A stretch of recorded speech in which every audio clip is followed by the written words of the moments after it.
Hello, and welcome to Reliability Report. I'm John Bailey. General Motors announced in late November that it plans to close 5 North American factories and cut roughly 14,000 jobs in an attempt to curb costs. The affected plants are in Detroit, Oshawa, Ontario, Warren, Ohio, White Marsh, Maryland, and Warren, Michigan. The move is said to be in response to sluggish car sales, as GM now plans to focus more of their production efforts on SUVs. The plant closures will end nearly 6,000 jobs in the US and Canada, and another 8,000 jobs not related to those 5 plants are also being cut from the GM roster. These job cuts represent more than 10% of GM's North American workforce. GM plans to end production of 6 sedans by the end of 2019 as well. The affected cars are the Buick LaCrosse, Cadillac CT6 and XTS, and the Chevy Cruze, Impala, and Volt. Earlier this year, Ford announced it too would stop making sedans for the North American market and also announced cuts in its workforce. Which begs the question, are sedans becoming a car of the past, or is this just a temporary shift in the auto buying trend? Well, back in May, we told you about the NASA X-plane that was being developed with Lockheed Martin, which would have sound dampening technology that would allow for commercial supersonic passenger travel over land. Well, Lockheed and NASA are a step closer to this being a reality, as they have begun manufacturing the first part of the new plane.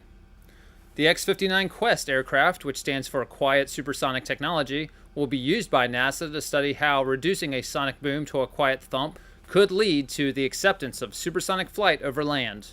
The first flight of the X-59 is scheduled for 2021. Siemens has announced a new additive manufacturing technology that will make 3D printing more accurate the first time. The process simulation solution will predict distortion during 3D printing using a digital twin. The twin simulates the build process prior to printing, anticipating distortion within the printing process and automatically generating the corrected geometry to compensate for these distortions. This simulation is paramount for constructing a first-time right print, and necessary for achieving the efficiencies required of a fully industrialized additive manufacturing process. Siemens has spent months doing real-world testing with selected first adopter companies and expect to make the AM process simulation solution available to everyone in January of 2019. SAP has announced SAP Intelligent Asset Management, a set of solutions bringing collaborative asset intelligence, planning, prediction, and simulation to equipment, maintenance, and operations.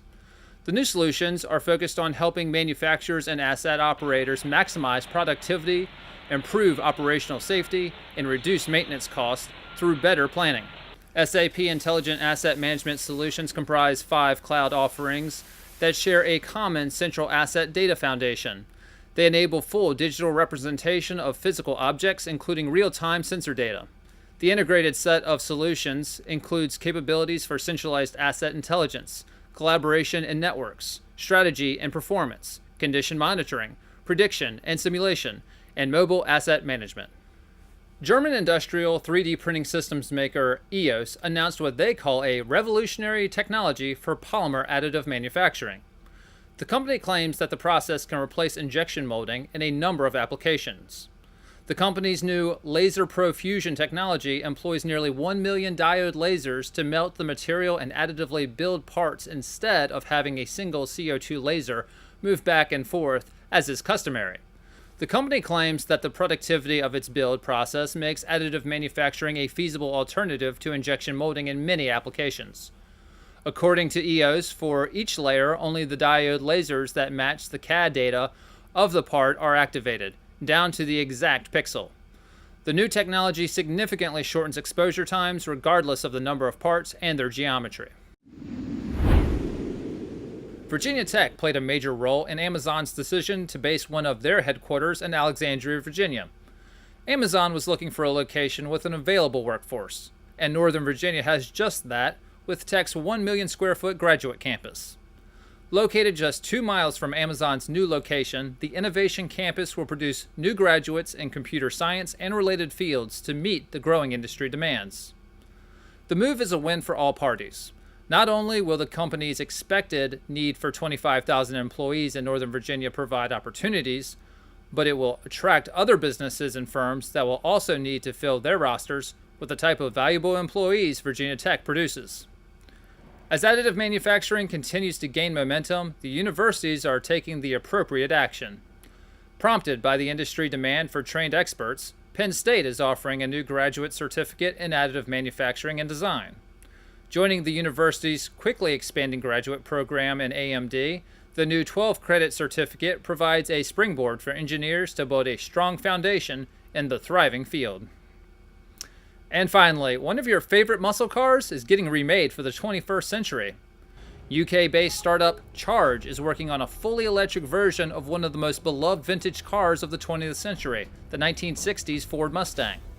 The company is working with electric vehicle company Arrival, a London-based company which developed a sleek and modern smart electric van, as well as the AI-based racing platform RoboRace.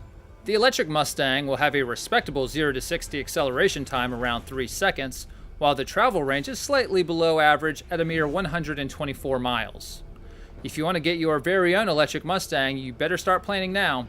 The company is planning to only make 499 of the electric sports cars. And these obviously won't be cheap, as they are expected to cost more than $256,000. Charge hopes to start delivering the vehicles in September in 2019. That's your reliability report. If you have news you want to share, send us a message to the address on your screen. Also, don't forget to subscribe so you don't miss a broadcast. Until next time, I'm John Bailey. Have a great day.